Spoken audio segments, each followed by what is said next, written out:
자, 일반적인 오해, 면접 시험에서 내가 가지고 있는 오해라든가 아니면 면접 시험 내가 잘못 이해하고 있는 부분 혹시 뭐가 있을까요? 선생님들은 그냥 내가 생각하고 있는 면접은 이런 거야 라고 했을 때 그게 오해인지 아닌지 우리가 같이 나눌 수도 있는 것 같아요. 선생님, 면접 시험에 대해서 혹시라도 사람들이 가지고 있거나 내가 가지고 있는 오해 이런 게 뭐가 있을까요?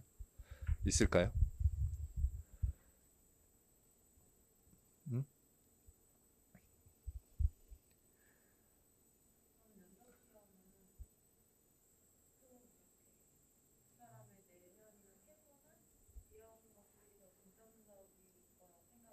면접 시험은 그 사람이 가지고 있는 내면적인 부분들, 태도 이런 게 더 중요할 것이라고 나는 생각했었는데 사람들은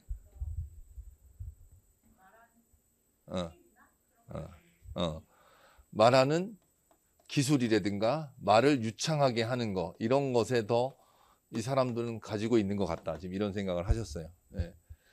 두 가지가 다 잘 드러나면 제일 좋겠죠. 내 내면 속에 있는 나의 어떤 이런 역량, 덕목, 태도, 인성 이런 것들이 말로 잘 표현될 수 있으면 좋겠죠. 사실 고득점의 첫 번째는 뭐냐 하면 물어보는 것을 답하는 거예요. 자세, 태도 이거는 부수적인 거예요. 아까도 말씀드렸지만 채점을 하려면 채점 기준이 있어야 돼요. 채점 기준은 뭐냐 하면 물어보는 것에 대한 답을 했느냐 못했느냐예요. 핵심은 뭐냐면 물어보는 게 뭔지를 파악하는 거예요. 논술 강의하면서도 계속 말씀을 드렸지만 무엇을 물어봤지? 김교사의 문제점을 물어봤으면 김교사의 문제점을 답해야 돼요. 네가 김교사라면 어떻게 할 것인가라고 하면 나는 이렇게 할 것이다 라고 답을 해야 돼요. 이유를 같이 설명해라 했으면 이유를 대야 돼요. 네가 할 수 있는 방법 세 가지를 얘기하라 했으면 세 가지를 얘기해야 돼요.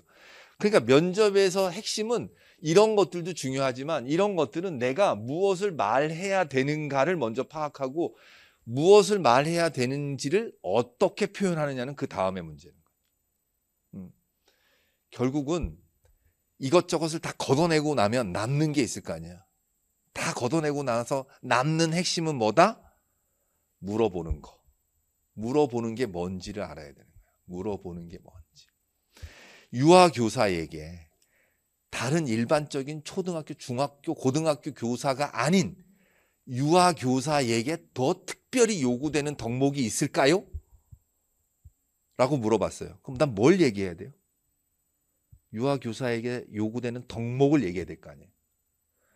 근데 유아 교사는 유아를 대상으로 하고 중고등학교 교사처럼 교과가 없고 범교과적으로 통합해서 수업을 해야 되고 이런 얘기만 계속 늘어났어. 점수를 못 줘.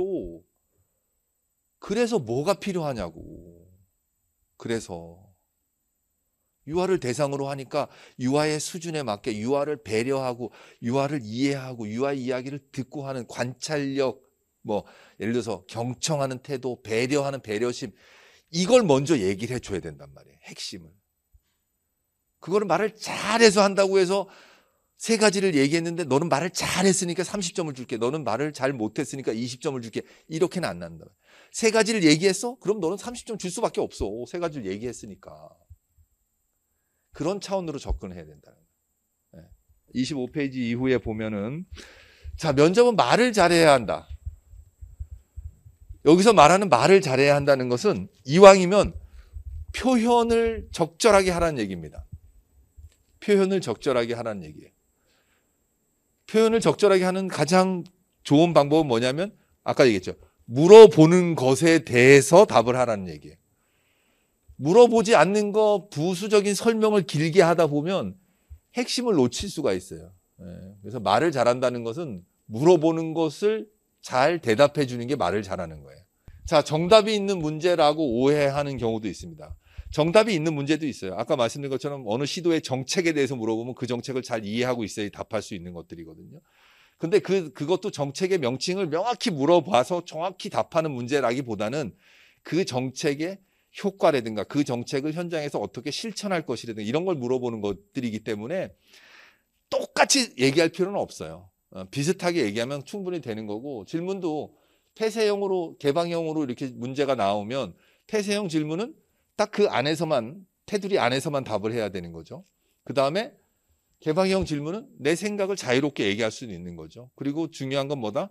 이 내 생각에 대한 근거, 이유 이런 것들을 설명해 주는 것들이 중요하다. 이렇게 이해가 됩니다. 기냐 아니냐 이게 맞나 틀리나 이렇게 선택하는 문제들도 생겨요. 네, 선택하는 문제가 생길 수가 있어요. 그럴 때 기준을 선생님들이 잘 잡아야 돼요. 예를 들어서 A 교사를 선택하겠습니다. 저는 B 교사를 선택하겠습니다. 이런 문제들이 있거든요. 왜 A 교사를 선택하느냐? A 교사는 비록 교사로서의 전문성이 조금 부족한 것 같지만 그것을 극복하기 위해서 계속 자기 개발하고 선생님들하고 노력하는 모습을 봤을 때 이 사람은 성장 마인드셋을 가지고 있고 시간이 지나면 누구보다도 훌륭한 교사가 될 수 있을 거라고 생각해서 저는 A를 선택하겠습니다 라고 할 수도 있잖아요. 저는 B를 선택하겠습니다. B 교사는 개인주의적인 성향이 있는 것 같지만 이 교사는 자기가 가진 전문성을 교육활동에 적극적으로 발휘하고 있기 때문에 교육을 위해서 유아를 위해서는 B 교사가 바람직하다고 생각합니다. 다만 B 교사에게 보이는 이런 개인적인 성향은 이 사람이 가지고 있는 특질일 수도 있고 그것이 조직에 방해가 되거나 조직 활동이 문제가 되지 않는 범위라면 이제는 다양성 존중 차원에서 인정해 줘야 된다고 생각합니다 라고 대답할 수도 있는 거죠. 네, 그래서 그런 차원에서는 A를 선택하든 B를 선택하든 큰 문제는 안 될 수 있습니다. 단 A를 선택하나 B를 선택하냐에서 반드시 선택해서는 안 되는 게 있어요. 법적으로 문제가 되는 것들, 교육적이지 않은 부분들 이런 것들은 선택해서는 안 돼요. 청렴을 위반한다든가 이런 것들은 선택해서는 안 되는 거죠. 네.